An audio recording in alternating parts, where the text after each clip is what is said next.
পদ্মের টিউবার প্রতিস্থাপন তো হলো, এবার দেখাবো হচ্ছে পদ্মের রানার প্রতিস্থাপন। সর্বপ্রথমে এই রানারটা আমি আলাদা করে নিয়ে ভালো করে ধুয়ে নিয়েছি।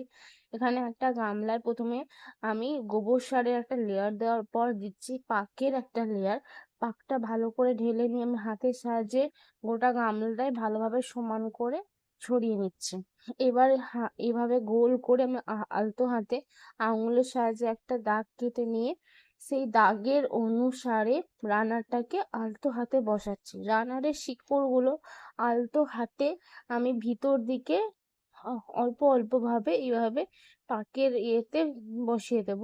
খুব বেশি মাটির ভিতরে বসাবো না, আলতো হাতেই বসাবো। এরপর হাতের সাহায্যে আমি জল দেব, ডাইরেক্ট জল দেব না, হাতের সাহায্যে আস্তে আস্তে জল দেব।